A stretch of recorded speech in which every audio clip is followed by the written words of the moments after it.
Vamos a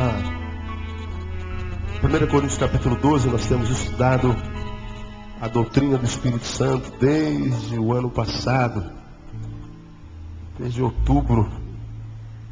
Nós temos, final de setembro, nós temos estudado a doutrina do Espírito Santo de Deus. Temos tentado entender essa terceira pessoa da Trindade, que veio para estabelecer a comunhão da igreja do Senhor na terra, e porque mal interpretada, mal compreendida, acaba sendo a causa da dissensão da igreja, não é? Bom, nós temos estudado a doutrina do Espírito Santo.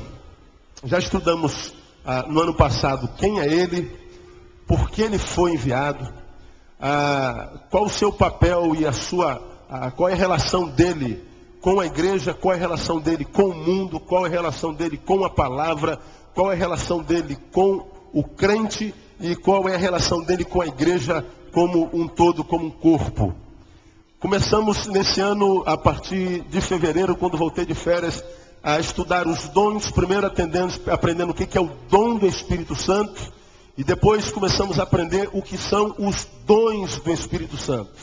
E há 3 quarta-feiras atrás nós começamos a estudar cada dom, cada um dos 19 que as 3 listas de dons revelam na sua palavra. E nós começamos por estudar a primeira lista, que está em 1 Coríntios capítulo 12, e nesse versículo 8 do capítulo 12, nós vemos 3. E o texto diz lá: porque a um pelo Espírito é dada a palavra da sabedoria. Nós já estudamos o que é a sabedoria, a habilidade de compreender, de interpretar, de discernir, de clarificar as coisas mais profundas do coração de Deus. É a capacidade que Deus dá a alguns de clarificar o que está obscuro. Nós falamos sobre isso uma quarta-feira inteira. Diz o mesmo versículo que a outro pelo mesmo Espírito é dado a palavra da ciência. Se de um lado é dado a palavra da sabedoria, sofia, por outro lado é dada a palavra da ciência, a palavra é gnosis. Se a sabedoria é a capacidade natural de discernimento, o conhecimento é a capacidade de recepcionar a sabedoria ministrada e de particularizá-la. E fizemos uma alusão para saber discernir o que é sabedoria de conhecimento, transformando as palavras em verbo, saber e conhecer. Fizemos uma alusão, né? Quantos conhecem Ronaldinho Gaúcho? Quase todo mundo dizendo: eu conheço o Ronaldinho Gaúcho. Não, nós não conhecemos o Ronaldinho Gaúcho. Nós sabemos quem é. Uma coisa é saber quem é, saber o que é. A outra coisa é conhecer. Nós conhecemos quem nos conhece, quem se relaciona conosco. Então, se de um lado a sabedoria é um dom que nos capacita para discernir o geral, o conhecimento sistematiza o geral. É aquele que se especializa, ele tem um dom de especializar em alguns assuntos que, ao conhecer, pelo dom do conhecimento, ele consegue clarificar no conhecimento da igreja e revelar a igreja. Então nós aprendemos o que é o dom da sabedoria e o que é dom do conhecimento, ou o dom do mestrado. Deus tem levantado mestre na sua igreja, e eu tenho dito aos irmãos, para mim, esses dois que são os dons mais rejeitados pela igreja. A igreja não prega sobre conhecimento, a igreja não prega sobre sabedoria. A igreja prefere os dons que mexem com as emoções, que nos fazem arrepiar, que nos fazem sentir, que nos fazem pulsar. E esses 2 dons, que são os primeiros da lista dos dons espirituais, são o que eu chamo de dons pedagógicos. Você perceba que o Espírito Santo, antes de começar a trabalhar os dons que mexem com as nossas emoções, trabalha os dons que mexem com a nossa razão. E aí eu faço alusão a Jeremias capítulo 3, versículo 15, onde no pior período da história de Israel, o período do cativeiro, Deus levanta profetas do cativeiro, e no pior período de Israel, Deus promete que vai resgatar, restaurar a história de Israel, e ele diz como: e vos darei pastores segundo o meu coração, que vos apacentem como? Com ciência e com inteligência, com gnoses e com sofia, com conhecimento e com sabedoria. Hoje, a gente não fala de conhecimento e sabedoria na igreja. A gente fala só de unção, de poder e de fogo. A gente fala de arrepios e tremeliques. Eu adoro me arrepiar na presença de Deus, me emocionar na presença de Deus. Quando o Espírito baixa na gente, joga a gente no chão. E quando é o Espírito Santo que faz isso, a gente se levanta melhor, não levanta da mesma forma. Gosto de dançar, gosto de pular, gosto de sentir o fogo, gosto do varão de fogo, da bola de fogo, da espada de fogo, da carta de fogo, tudo que é de fogo. Mas o Espírito Santo preferiu começar pelos dons pedagógicos.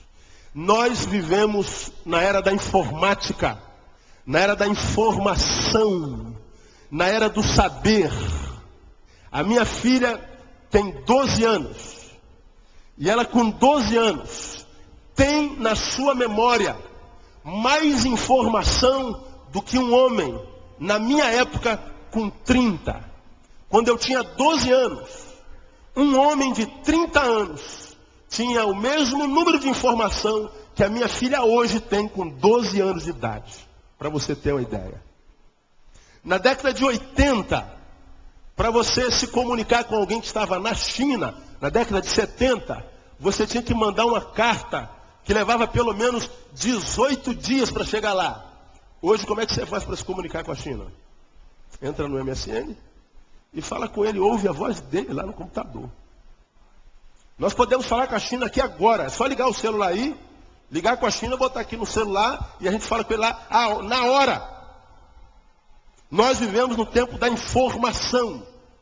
Então a igreja que vai prevalecer, o crente que vai prevalecer nesse tempo de confusão, de que parece ser, mas não é e nem parece, são aqueles que investirão muito na sua sabedoria. E eu acho que a igreja no Brasil carece de mestres. Temos muita gente que faz barulho, isso a gente tem. Mas mestres que ensinem o caminho e que ensinem a caminhar no caminho, a igreja no Brasil que está carecendo disso. Dom de sabedoria e dom de conhecimento são os dois primeiros dons e são dons pedagógicos. Por isso nós estamos reformulando a escola bíblica dominical que faliu nas igrejas do Brasil. Então participe que é para o teu bem, irmãos. O terceiro dom está no versículo 9. E o outro, pelo mesmo Espírito, o que, irmão? Pelo mesmo Espírito, o quê? A fé. O primeiro dom é o da sabedoria, o dom da ciência. E o terceiro, qual é o dom da fé? Fé. O que é o dom da fé? Primeira vez que eu estudei esse texto, lá se vão muitos anos que isso aconteceu, comecei a pensar, meu Deus, será que todo mundo tem o dom da fé? Porque nós aprendemos que o Espírito Santo reparte o dom para cada um, para o que for útil. E ele faz uma alusão a essa repartição ao corpo. Nós vemos isso aí em 1 Coríntios capítulo 12, 14. Ele pega um corpo humano e diz, cada um tem uma função no corpo. Esse dedinho nunca conseguirá desenvolver a função do nariz e vice-versa. A patela do joelho direito nunca conseguirá desenvolver a função do meu cotovelo esquerdo. Eles são partes integrantes do mesmo corpo, sem as quais o corpo se torna deformado, tem a sua importância, mas nunca conseguirão ser os mesmos, porque cada um tem a sua função. Aí vem o apóstolo pelo Espírito Santo e diz, os dons são assim, eles são repartidos ao corpo, para cada um, segundo a vontade do Espírito Santo, não é vontade nossa, ele reparte a cada um como quer. E cada um no corpo tem um dom diferente. Cada um tem uma função diferente. De modo que não existe no corpo quem tenha todos os dons. E nem existe no corpo quem não tenha dom. Porque se está no corpo, um dom você tem. Senão você não seria corpo. Então não existe um dom que é comum a todos. E nem existe uma pessoa que tenha todos os dons. Então se a Bíblia fala, nesse caso, que aqui a fé é um dom, ele não pode estar falando da mesma fé que a gente conhece como fé salvadora, a respeito da qual o apóstolo fala em Efésios capítulo 2, versículo 8. Pela graça sois salvos por meio da fé. Não é a mesma fé que o apóstolo Paulo fala, escrevendo à igreja de Roma, que diz que a fé vem pelo quê? Ouvir. De modo que se você ouviu, creu, você foi abençoado com a fé. E você é salvo por essa fé. Agora, o dom da fé não é a mesma coisa que essa fé que te salva. Porque se você é salvo, quantos aqui são salvos? Tem certeza disso? Eu sou salvo pelo Cordeiro, pastor. Amém ou não amém, amado? Então, essa fé que te salvou é a fé que todo crente tem. Aliás, só somos crentes porque cremos. Só somos crentes porque temos fé. Essa fé, a salvadora, é a fé que todos no corpo têm. Aliás, só nos tornamos corpo de Cristo por causa dessa fé salvadora. Mas na relação dos dons, a palavra pistis, quando Paulo se refere à fé, está falando de uma fé que não é aquela que todo crente tem. A respeito da qual ele fala em Romanos 5 também. Vamos passar um pouquinho na Bíblia hoje. Volta a tua página aí um pouquinho na tua Bíblia. Vamos a Romanos capítulo 5.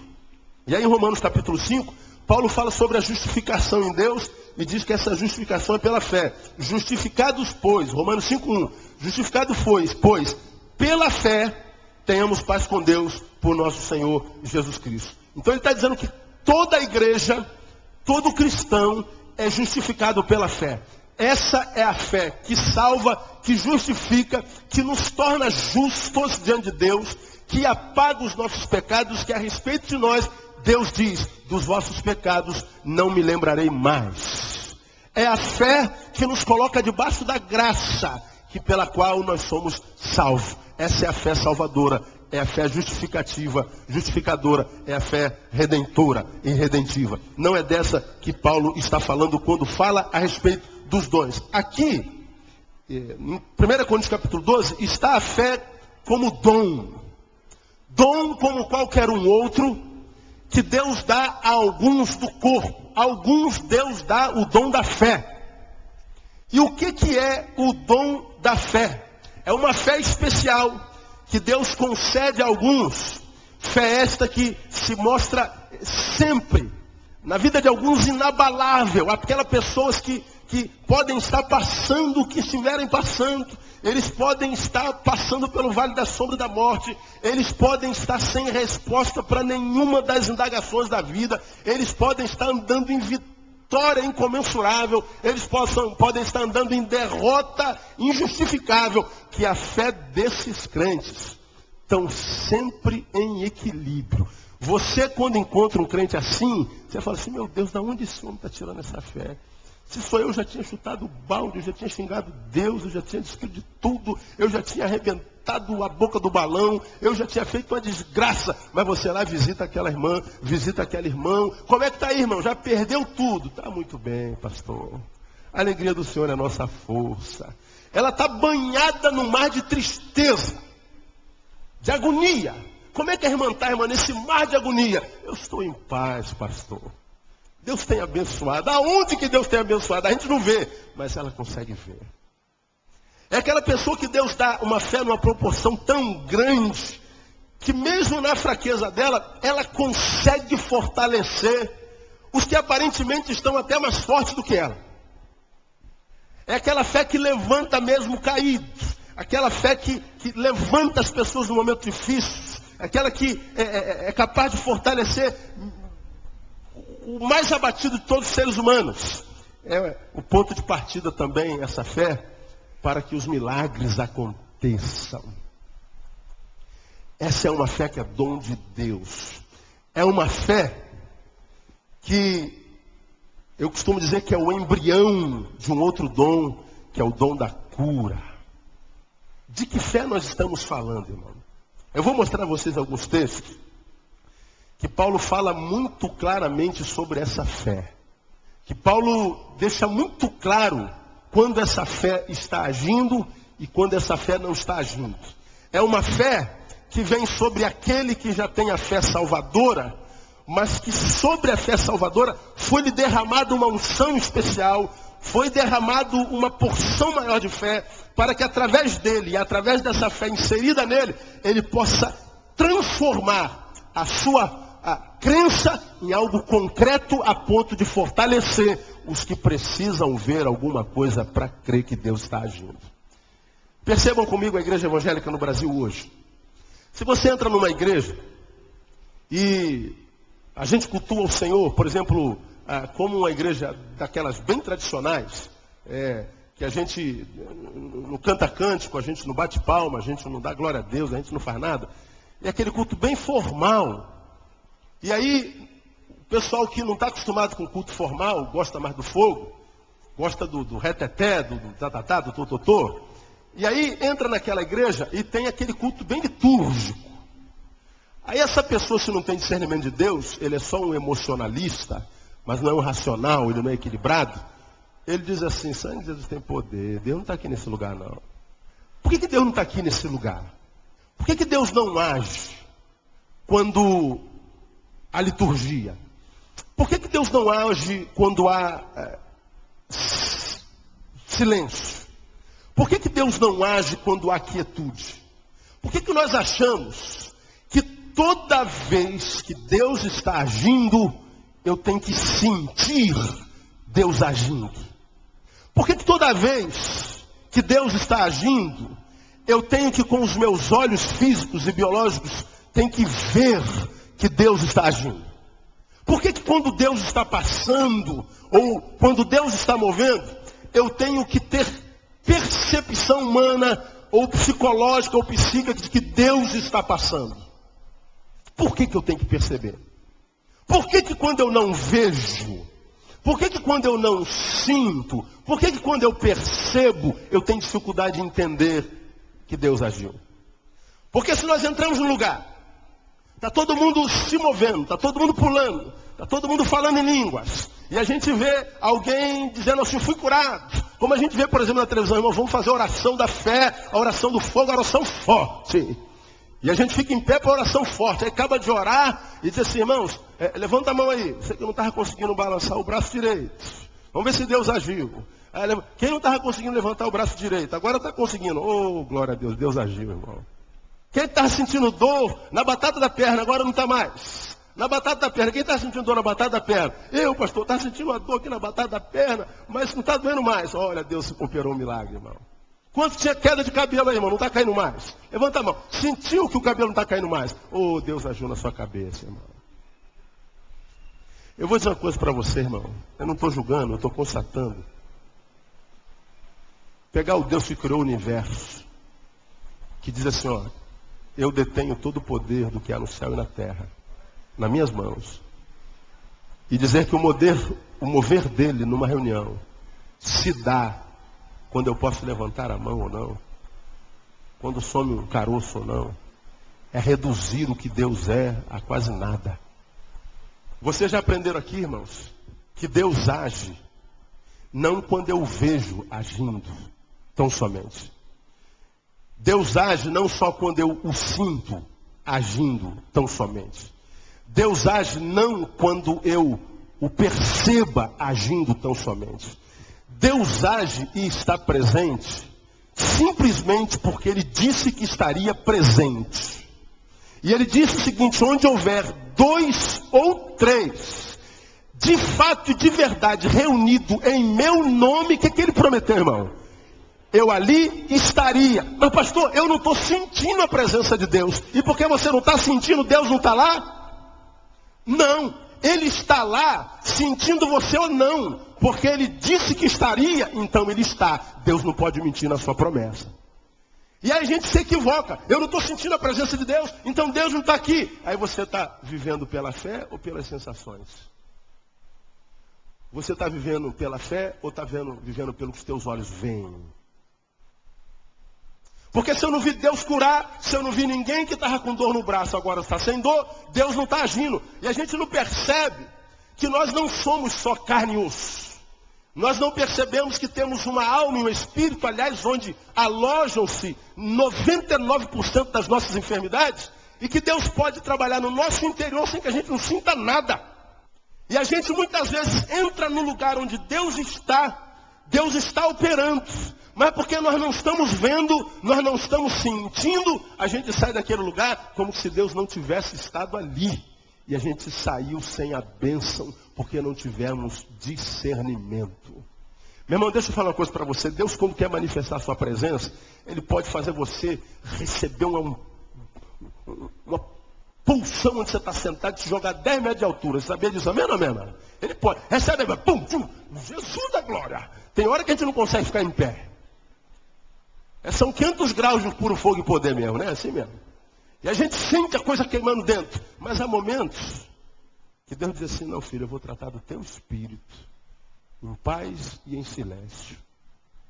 Eu vou tratar de você como tratei de Elias na caverna. Passou um furacão, destruindo tudo, fendendo a rocha. Ele não estava lá. Passou um redemoinho, passou um vendaval, Deus não estava lá. E até que passou uma voz mansa. E Deus tratou de Elias na mansidão da sua voz. Agora, por que nós, como povo de Deus, temos que ver para crer? Por que nós temos que sentir para crer? Porque está faltando fé, irmão. Está faltando sabedoria, está faltando discernimento. Eu tenho dito aos irmãos, eu gosto muito de perceber a presença manifesta de Deus. Mas nem sempre a presença de Deus presente se manifesta nas nossas sensações e nas nossas emoções. Às vezes você está num lugar como esse, e Deus fala através da sua palavra, como fala agora. Mas é possível que Deus, embora esteja falando, você não escuta Deus falando. E de repente, está sentado do teu lado uma menina que vai tocar na tua perna assim. Oh, Deus te abençoe, tio. E o toque daquela menininha vai tocar no teu corpo de uma forma tão especial que você vai sentir que foi Deus que te tocou. Você já viveu isso alguma vez, irmão, no caminho aí? Quantos já viveram esse negócio assim? Quanta gente. Irmão, quantas vezes eu cheguei na igreja, e às vezes, olha, a gente para o carro aqui, para sair do carro até o gabinete a gente leva meia hora. Para um, para outro, para um, para outro, para um, para outro. Quantas vezes a gente sai do carro, às vezes uma criancinha para, pastor Neil. Eu falei, ui, vem cá me dar um beijo. E aquela menina dá um beijo e um abraço, e eu sinto que o abraço não foi dela. O abraço foi de Deus. Porque é da boca delas, portanto do corpo delas, que sai o perfeito louvor. E a Bíblia diz, ó, quem não se transformar numa criança, nem no reino dos céus entra. Às vezes a gente está esperando que Deus fale só pelo público. Usa o pastor Neil. Só que às vezes Deus usa o pastor Neil, qualquer outro pastor. Só que embora Deus use, teus ouvidos não estão prontos para ouvir o que Deus tem a falar. E você diz, o culto hoje não foi uma bênção porque a palavra não falou o meu coração. Só que Deus não queria falar o teu coração através da palavra do púlpito. Era através de um bate-papo na cantina hoje. Era através do aperto de mão lá no portão na hora de ir embora. Boa noite, vai com Deus, Deus te abençoe. Tem uma semana de vitória. E aquela palavra, tem uma semana de vitória, entrou de uma forma diferente. Foi algo, houve um mover de Deus naquela palavra, naquelas duas palavras. Deus te abençoe, 3 palavras. E a gente não percebe, porque falta fé. Meu irmão, deixa eu te dar uma palavra aqui no nome de Jesus. Toda vez que você vier para a reunião de uma igreja onde Deus tem se manifestado constantemente, e você percebe que nessa reunião tem gente de Deus presente, e cujo coração está no Senhor, se prepara, porque Deus está nesse lugar no nome de Jesus. E se você está no lugar onde Deus está, esteja sempre preparado para receber de Deus. Agora entenda. Deixa a tua sensibilidade aguçada, porque Deus não é um Deus metodológico e metódico como nós, que só fala por um veio, por um caminho, por uma maneira. Às vezes a gente espera Deus de um modo e Deus vem do outro. Aconteceu com os discípulos, Jesus estava cercado pelas multidões e eles precisavam chegar do outro lado, em Cesareia. E Jesus disse, não vai, atravessa o mar, eu te encontro lá daqui a pouquinho. Eles entraram no barco e foram embora. Anoiteceu e Jesus nada. Só que quando eles saíram, eles perceberam que na orla não ficou nenhum barco. Como é que Jesus vai chegar? Estavam todo mundo preocupados, olhando um barco, daqui a pouco Jesus chega como? Andando sobre as águas. Eles esperavam Jesus de um modo, Jesus vem de outro modo. E aí Pedro, quando olha Jesus, o que ele sente? Quem se lembra? Medo. Pensou que Jesus era um fantasma. Podia ter sangue de Jesus, tem poder, fantasma. Está amarrado no nome de Jesus. Estava repreendendo Jesus em nome de Jesus. Por falta de discernimento. Porque nós criamos, o que eu já preguei aqui, a teologia do condicionamento da ação de Deus. Deus vai vir por esse corredor. E se Deus não vier por esse corredor, não é Deus. É por aqui que Deus age. E você fica aqui no corredor.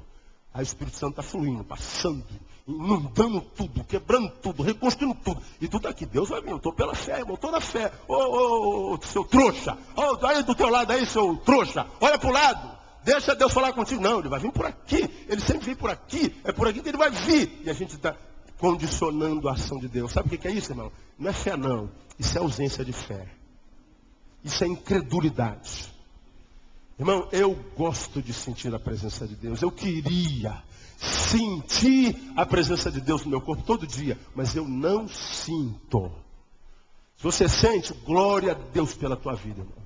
Mas eu não me arrepio toda vez que eu falo em Deus. Eu não me arrepio toda vez que eu canto louvor. Toda vez que canto louvor, eu choro. Oh, irmão, eu estava ali, e o Espírito Santo me visitou, encheu o meu quarto de fumaça, e eu caí em prantos de joelho, e eu vi o anjo. Eu não vivo isso todo dia. Tem dia que eu oro, sinto nada. Eu queria ser como você, que toda vez que ora, os olhos marejam. Eu queria ser como você, que toda vez que lê a Bíblia, você não consegue, você tem que pular, dando glória, porque eu queria adorar a Deus quando eu estou sozinho, como eu adoro quando eu estou no palco. Aqui no palco. Mas quando eu estou sozinho, eu não adoro assim. Sozinho é diferente. Esse texto diz que Deus dá o dom da fé, porque a alguns esse dom da fé serviria para fortificar os que não têm tal dom e que no caminho precisariam de ver para crer. Era a unção de Tomé, sobre o qual eu já preguei aqui. A gente questiona Tomé, a gente fala mal de Tomé, não seja um crente como Tomé, mas quando a gente está sempre atrás de experiências, a gente está sempre atrás dos arrepios, a gente está sempre atrás de ver e perceber e sentir a vontade de Deus, isso é prova cabal de que a fé está fenecendo. Falta palavra. Palavra. Aí nesse texto, que fala sobre essa fé que tem a capacidade de fortalecer os mais fracos, e que também é o ponto de partida para que maravilhas aconteçam, a Bíblia nos fala de alguma delas. Primeiro está aí em 1 Coríntios capítulo 12 mesmo, na página seguinte, capítulo 13, onde Paulo começa a falar sobre esse dom, o dom da fé. E ele, no 1 Coríntios capítulo 13, ele começa a falar sobre os dons, veja aí. Ainda que eu falasse as línguas dos homens e dos anjos, e não tivesse o amor, seria como metal que sou, como símbolo que retine. Aí o 2, olha só. E ainda que eu tivesse o dom de profecia, e conhecesse todos os mistérios, e toda a ciência, e ainda que tivesse todo o quê? Fé, de maneira tal que transportasse os montes e não tivesse amor, o que aconteceria? Nada. Ele está falando da fé que remove o quê? Montanhas. Ele está falando de uma fé dom. Ele não está falando da fé que remove nossos pecados. É a fé salvadora, salvífica. Ele está falando de uma fé que tem capacidade de remover montanhas, seja de que natureza for. É dessa fé que o dom se refere. Agora, vamos ver essa fé em prática em alguns lugares na Bíblia. Vamos a Marcos capítulo 5. Evangelho de São Marcos, capítulo 5. Vamos lá. Essa é a cura da filha de Jairo, que você conhece bem. Jairo era um dos chefes da sinagoga, vai até Jesus e diz: Senhor, vem comigo, minha filha está muito doente, ela já está à beira da morte, e eu sei que o Senhor pode curar a minha filha. E Jesus vai com ele não acredita, meu Deus, Jesus veio mesmo. E Jesus foi, no meio do caminho aparece uma mulher hemorrágica. Como quem diz: meu Deus, quanto mais eu rezo, mais assombração me aparece. Eu estou com pressa com Jesus, aparece essa mulher ensanguentada aqui. Aí Jesus para tudo, porque ele diz assim: alguém me tocou. Mas diz: Senhor, o Senhor está cercado por uma multidão de gente, está todo mundo te espremendo. Não, alguém me tocou diferente, porque de mim saiu o quê? Virtude, saiu poder. Aí Jesus cura aquela mulher, e aí ele então continua no trajeto para a filha de Lázaro. Aí no 34, disse-lhe ele: filha, o que ele disse aí? Leia. Tua fé te salvou. Vai em paz e fica livre do teu mal. Fica livre do teu mal. Ele olha para a mulher que tocou nele, que conseguiu tirar a virtude dele, e ele diz: você sabe o que te salvou, minha irmã? Sabe o que te salvou? O que te salvou? a tua fé. Agora percebam comigo. No meio daquela multidão que espremia Jesus, só tinha essa mulher doente. Você acredita nisso? Tinha muita gente doente, inclusive a filha de Jairo. E Jesus vem andando espremido, e ele sente que alguém tocou na orla do seu vestido. E ele para. Opa, alguém me tocou diferente. Alguém que tem fé diferente dessa multidão me tocou. Os apóstolos, como? Todos se apertam. Não. Alguém conseguiu tirar a virtude de mim. Jesus está falando uma coisa aqui muito séria, irmão. Jesus está falando que aquela mulher tinha uma fé que não só salvava, mas que conseguiu tirar de Jesus uma coisa que não fazia parte nem da ação volitiva dele. Não tinha a ver com a vontade de Jesus. Jesus não tinha o plano de olhar, parar aquela mulher, eu sinto o desejo de curar. Não, ele está andando com um foco em outro lugar e ele se vê obrigado a mudar a sua agenda porque alguém tocou nele e tirou alguma coisa dele que ele nem esperava compartilhar. Ele está falando de uma fé que arranca de Deus e que faz com que Deus não consiga dizer não. Meu Deus. Você consegue imaginar o Senhor do universo falando assim: Aline, eu queria muito poder te dizer não, mas eu me vejo impossibilidade de dizer não. Eu sou obrigado a te curar.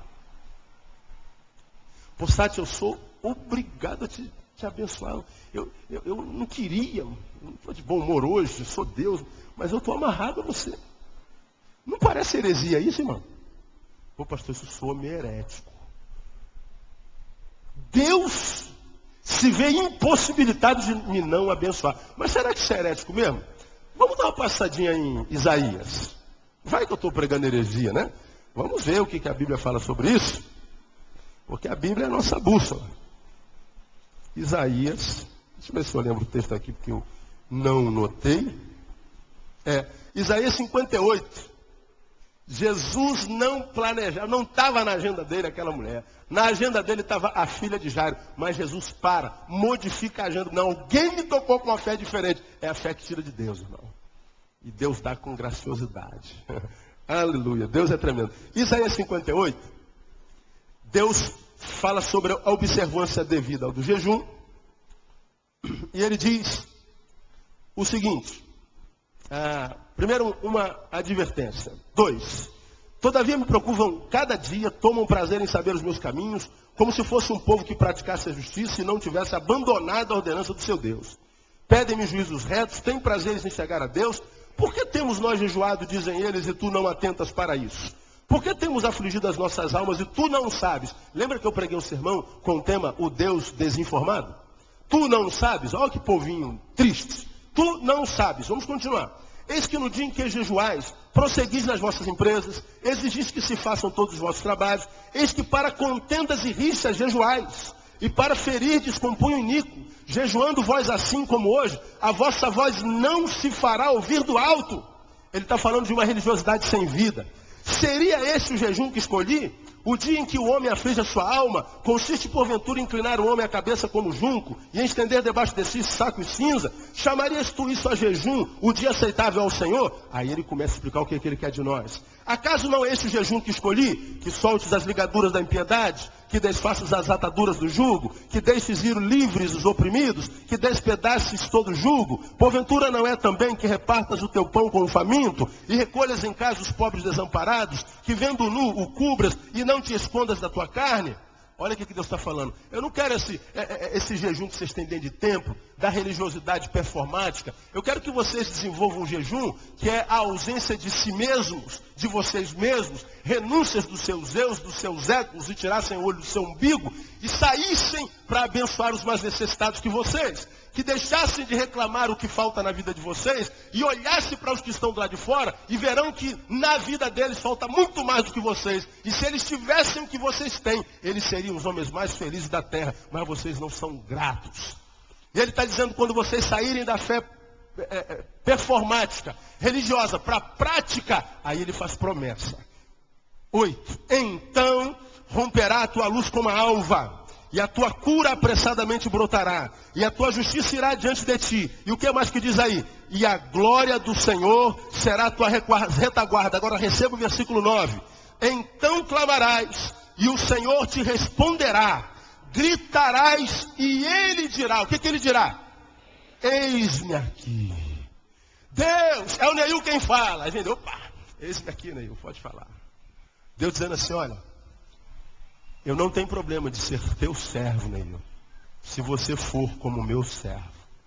Porque lá em Isaías, capítulo 1 até o 6, Deus toca, depois que Isaías tem a visão da glória de Deus, com a brasa na boca de Isaías, Isaías faz uma confissão. Ai de mim, que sou um homem impuro e habito num povo de impuros lábios. E os meus olhos têm visto o rei. Aí o Senhor clama, quem irá por nós? Quem há de ir por mim? Aí o que Isaías diz? Quem se lembra? Eis-me aqui, envia-me a mim. No caso de Isaías, Deus procura alguém e Isaías diz, eis-me aqui. Aqui, uma vez que Isaías se transformou naquilo que Deus queria que ele se transformasse, Deus diz assim, agora é minha vez, Isaías. Clama e eu vou te dizer como você me disse ontem. Eis-me aqui. Eu não vou poder te dizer não. É heresia isso? Isso é palavra de Deus. Isso tem a ver com a fé que transforma a nossa vida numa vida de quem conhece a Deus. Numa fé que quer ser fé mais do que dentro de um templo. E que quer ser fé além do ajuntamento. Além das relações epidérmicas e sensitivas e visionárias. Uma fé que não precisa entender. Uma fé que crê que Ele está lá mesmo que a gente não sinta e nem perceba. E aquele texto, Marcos capítulo 5, diz, a tua fé te salvou, filha. Porque eu vejo em você uma fé tão grande que eu não posso te dizer não. Vamos a um outro texto. Vamos a Atos capítulo 14. Estamos terminando. Atos capítulo 14. Em Atos capítulo 14, diz que os apóstolos estavam passando por Icônio, Listra, Derbe, voltando para Antioquia. E aí no versículo 8, diz lá, em Listra, estava sentado um homem aleijado dos pés, coxo de nascença, que nunca tinha andado. Este ouvia falar Paulo, que fitando nele os olhos, e, leiam, vendo que tinha fé para quê, irmão? Para ser curado. Paulo olha para o aleijado e procura alguma coisa, um ponto de contato que possibilitasse o milagre. Aí diz o texto que Paulo vê que ele tinha fé para ser o quê? Curado. Porque tem fé que não serve para cura. E existe uma fé que possibilita o milagre. E ele foi curado porque tinha essa fé para ser curado. Agora eu vou mostrar um texto oposto desse. Vamos a Mateus capítulo 13. Mateus capítulo 13. Perceba que nesse texto que nós acabamos de ler, Paulo só curou por causa da fé do homem. Ele tinha uma fé específica. No texto anterior, nós vimos que a mulher tinha uma fé que impediu Deus de dizer não. Parecia que não estava no cronograma de Jesus abençoá-la, mas em função da fé, Jesus teve que liberar sem esperar. Agora veja o oposto disso em Mateus capítulo 13. 13, 58. Jesus é rejeitado em Nazaré. Vamos ao 54. Chegando à sua terra, ensinava o povo na sinagoga, de modo que este se maravilhava e dizia, de onde lhe vem esta sabedoria e esses poderes milagrosos? Não é este o filho do carpinteiro? Não se chama sua mãe Maria e seus irmãos Tiago, José, Simão e Judas? E não estão entre nós todas as suas irmãs? De onde lhe vem, pois, tudo isso? E escandalizavam-se dele. Jesus, porém, lhes disse, um profeta não fica sem honra, senão na sua terra e na sua própria casa. Agora leia o 58. E não fez ali muitos milagres. Por quê? Por causa da incredulidade deles. Agora presta atenção no que nós acabamos de ler, no versículo 54. Quando eles perguntam, chegando à sua terra, ensinava o povo na sua sinagoga, de modo que este se maravilhava, o povo se maravilhava E não só se maravilhava, e o que o povo dizia? Olha aí, irmão, o que o povo dizia? De onde lhe vem esta sabedoria e o que mais? Poderes milagrosos. Olha aqui, olha só. Quem é esse cara? Esse cara é daquele molequinho que foi criado aqui com a gente? Foi Jesus? Não está aqui o pai, a mãe, as irmãs, os irmãos dele? Então, e da onde vem esse poder miraculoso nesse moleque? Eu vi esse moleque crescer. Da onde vem esse poder miraculoso? Ou seja, que faz milagres. Mas diz o texto no 58, que a despeito de o povo saber que ele tem poder para fazer milagre, ainda assim, ali ele não pôde fazer milagre. Porque saber que ele tem poder para fazer milagre, não é estar de posse da fé para possibilitar o milagre. Eu sei que ele é poderoso, mas eu não tenho fé suficientemente para que o poder dele se manifeste através da minha vida. É quando o saber não vale quase nada. Porque acho que todos os homens sabem que Jesus é Jesus. Mas por que não se submetem a ele? Primeiro, falta-lhe a fé salvadora, e a gente sabe que a fé é dom de Deus. Vós não escolhestes a mim, eu vos escolhi a vós. E quando nós somos escolhidos a alguns, ele libera essa fé, que é o embrião do milagre. Nosso Deus é um Deus de milagres. No início do meu ministério, lá na favela de Nova Holanda, eu me lembro que uma garotinha, recém-adolescente, chegada à adolescência, lá uns 12 anos, tal. Ela perguntou: pastor, quando eu leio a Bíblia, e ela lia mesmo, eu vejo no Evangelho Jesus fazendo tantos milagres, por que hoje não acontecem os mesmos milagres que aconteciam no tempo da igreja primitiva? Jesus mudou? Não. Nós é que mudamos. Porque ele é o mesmo ontem, hoje e será eternamente. Nós mudamos. Nossa fé mudou. Nós, igreja, mudamos. De modo que os milagres não acontecem na mesma instância, não porque Deus não quer que os milagres aconteçam, é porque ele não vê o ponto de contato com tanta frequência quanto via naquela época. Por incrível que pareça, irmão, isso é normal. Porque nós somos a geração que desaprendeu a orar por uma simples razão. Você viu teu filho passar na prova para oficial da aeronáutica e ele teve que passar alguns meses e anos lá em Barbacena na escola. Só que isso há 30 anos atrás, ter telefone era um luxo, se é que já tinha naquela época. Você se lembra que alguns anos atrás o telefone custava R$6.000, era o preço de um carro, lembra? Entrava até na declaração de imposto de renda, trocava entrada em casa e tudo, era aquele tijolão, celular também, lembra? Não, o residencial também, o celular era aquele tijolão que você botava, andava de lado assim, dava problema de coluna e tal. E aquilo era uma fortuna, só os endinheirados podiam usar aquele negócio. Naquela época não tinha telefone, teu filho ia. Mamãe tinha que botar o joelhinho no chão e falar assim: meu pai, guarda meu filho lá naquela escola. Senhor, toma conta do meu filho. Senhor, eu estou entregando meu filho nas tuas mãos. Ele está longe de mim, da sua família, dos seus pais. Hoje, filho, como é que está aí? O que você tomou no café? Comeu geleia? E o almoço? Olha, não deixa de comer proteína, né, potássio. Depois do almoço eu ligo para você de novo. Ô, mãe, deixa eu, mãe, já tenho mais de 20 anos, mãe. Estou na escola, você é oficial. Não, mamãe vai ligar. Aí tu liga. Não precisa mais orar. Você vivia da lavoura lá na roça, o viticultor, ele jogava semente e se ajoelhava. Deus, manda chuva no tempo devido. Ameniza o poder do sol para que o plantio desse ano seja uma bênção, para que a safra seja próspera. Hoje, antes dele jogar semente, alô, serviço de meteorologia, como é que está aí os ares para daqui a 3 meses? Ih, vai enchente, irmão. Ele, não planta não. Orar para quê? A facilidade do dia a dia rouba de nós a dependência de Deus. Antes, no Brasil e no mundo, morríamos de gripe. Hoje, não precisa mais orar para Deus curar a gripe. E fulano está com gripe. A igreja fazia campanha de oração. Irmão, fulano está com gripe. Meu Deus, já morreram 200 no Brasil. Vamos orar. Fulano está com a gripe e tal. E varíola, coqueluche, cachumba. Lembra cachumba? Dava aquele caroção aqui. Aí a mãe botava uma fralda. A gente ia para a escola com aquela fralda horrível. Lembra disso, quem é da minha geração aí? Ia ficar aquele caroço. Cadê a cachumba? Aí dava cachumba, Deus abençoe meu filho. Sarampo, fica todo pintado. Deus, olha. Agora não, dá uma vacina nele.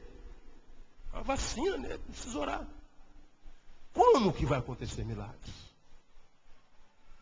E veja, se quando os milagres não acontecem hoje, não é só quando nós estamos diante de uma enfermidade muito grave. Os médicos, a medicina, os cientistas não tem mais jeito, aí a gente cai de boca no pó. Aí todo mundo se mobiliza em oração, as igrejas oram, fulano está com câncer, fulano está com não sei o quê, e todo mundo ora, todo mundo busca, todo mundo sobe monte, todo mundo jejua. O milagre acontece. Porque no meio da multidão que tem o dom da fé, possibilita um milagre. Deus mudou? Não, nós mudamos. Para pior. Para pior. O dom da fé é isso. É a pistis, que é uma capacitação maior que Deus dá a alguns, para que entenda esse dom, não só possibilite um milagre, mas que você seja um fortificador de muitos. Quando a pessoa tem fé, ele é quase tão abençoado como aquele que é sábio. Porque os sábios são procurados o tempo inteiro para dar respostas às indagações da vida e com relação à vontade de Deus para a vida de alguns. E há outros que procuram o irmão da fé, procuram a irmã da fé. Só que ambos são procurados em perspectivas diferentes. O sábio procurado quando quer respostas. O da fé, quando se quer cura, quando se quer milagre, quando se quer, quem sabe, consolo. De modo que seja qual for o dom, você aprendeu que Deus não deu o dom para si mesmo, para nós mesmos. O nosso dom é sempre para o corpo. É sempre para o bem comum. O nosso dom não é para nós. O nosso dom é para os outros. E o dom dos outros que é para nós. Então, irmão, se Deus tem te dado essa fé, e se você percebe que você tem uma fé inabalável, pastor, eu nunca fiz milagre não. Eu nunca orei e vi ninguém levantar não, mas pastor, eu tenho passado por algumas, mas diante de Deus a minha fé não se abala não, pastor. Sinto dor, o nego me dá aqui, a vida me dá ali, me chutam para cá, me chutam para lá, eu caio, levanto de novo, sacudo a poeira, dou volta por cima e vou embora, mas a minha fé está inabalável. Você tem o dom da fé, meu irmão, e você pode desenvolver esse dom, buscando mais ao Senhor. Você tem um dom raro na igreja de Deus hoje. Hoje, se alguém chegar perto do crente e falar assim, feio, pronto, ele vai embora da igreja. Eu vou, magoei, estou magoado, vou embora. Não gostei do seu corte de cabelo, vou embora.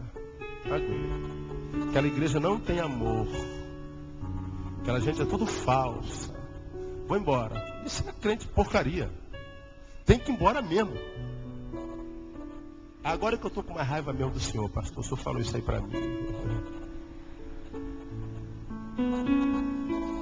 Você precisa andar com gente de mais fé. Gente de fé fala assim, irmão, o pessoal lá na reunião diz que a irmã é gorda. O problema é meu. Significa que eu me alimento e eu me amo a si mesmo. Ninguém tem nada a ver com a minha vida. Eu vou continuar servindo ao Senhor. Eu sou gorda, mas me amo. E você que nem gorda aí se odeia. E ela vai andando em vitória, irmão. Ó, irmão, você não vai mais cantar no conjunto, não. Vou embora. Nádia, tem uma vassoura para eu varrer a igreja amanhã? Tem. Estamos daqui, eu vou varrer, eu quero servir o Senhor. Você está entendendo isso, irmão? Amém ou não amém? Magoei. Isso é de fé, irmão. Porque se você não suporta uma fofoca, se você não suporta uma substituição, a Bíblia diz, irmãos, que chegará na terra o tempo da perseguição. Que diz que os nossos maiores inimigos seriam os de dentro da nossa própria casa. Se você não aguenta uma fofoca, imagina quando o bicho começar a pegar. Quando a gente começar a entender na prática o que Jesus queria dizer quando disse, muitos são chamados, mas poucos os escolhidos. Você não aguenta ser chamado de gorda. Você não aguenta uma zoeira porque você passa formol no cabelo. Podia estar dormindo mais cedo hoje, para acordar melhor amanhã. Porque o que prevalece é a fé. A fé que quando toca a Deus diz assim, fui tocado. Espera aí, porque quem me tocou aqui, meu irmão, não tem jeito, eu sou obrigado a voltar. O que é isso, irmão? Me dá essa fé, meu Deus. Deus tem agenda, Deus não, eu mudo a agenda. Jairo, tua filha vai ter que esperar. Porque alguém me tocou aqui, porque eu senti sair virtude de mim. Isso é uma fé muito especial. Um Deus que diz assim, se você quer, eu me transformo no teu servo. Clama e eu vou te dizer, eis-me aqui. Fé. E a minha oração é que, como eu tenho dito desde o início do ano, que Deus te abençoe, não com a bênção que os da teologia da prosperidade buscam, um carro novo, uma casa nova, uma mulher nova, um homem novo, uma camisa nova, um tênis Nike, um tênis Reebok, né? Não, que Deus te abençoe com fé, irmão. Que Deus te abençoe com sabedoria, com graça, com discernimento. Que Deus te abençoe com a capacidade de saber o que vale na vida e o que não vale, com os bens que são eternos e com os bens que são temporários. Que Deus te abençoe no teu ser, naquilo que você é e não naquilo que você pode ter dele. Porque quem tem a ele, não precisa pedir mais nada dele, porque já tudo é teu. Que Deus te abençoe com essa fé, no nome de Jesus. Você entendeu o que é o dom da fé? Amém? Vamos aplaudir ao Senhor por esse entendimento? Glória a Deus.